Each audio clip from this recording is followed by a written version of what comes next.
Crusader Kings II is a grand strategy conflict game set in medieval times in Europe and the Middle East.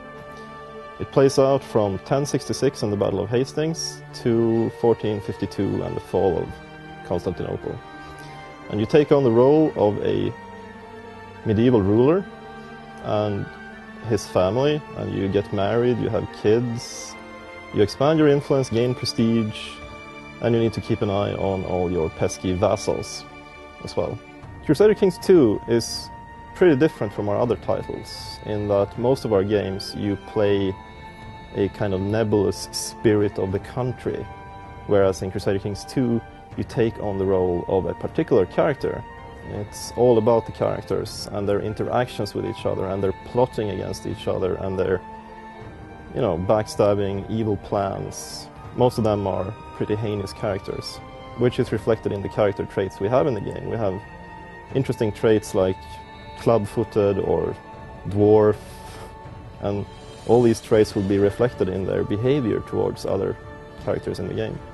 We are adding quite a lot of new features to the game, apart from just improving on the old gameplay of Crusader Kings I. For example, I can mention that the religious system will be completely redone.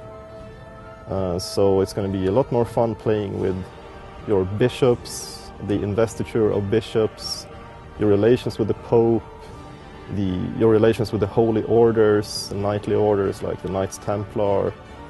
We're also going to have mercenary companies that you can interact with that are named and have a leader and their own flag, etc. We're going to have groups like the Victual Brothers and the Company of the White Hat and other Italian condottieri characters. My favorite feature in the game is, without a doubt, the whole succession mechanic. That is to say, who will inherit the throne when your current ruler dies, the character you're playing. Say I have a daughter and 3 sons. Now the daughter is the eldest child, so according to some, maybe she is the rightful heir.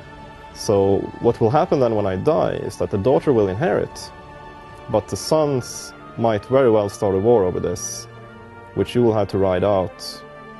The game ends either in 1452, which is the absolute end date of the game, or when your dynasty dies out and you're standing there without a legal heir, or you lose your last piece of land, that is your last holding.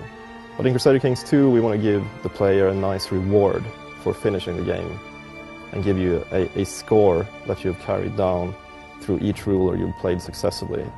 We're going to add a character browser where you can filter out characters and click checkboxes so you only see Swedish women, if you want to marry a Swedish woman, for example, stuff like that.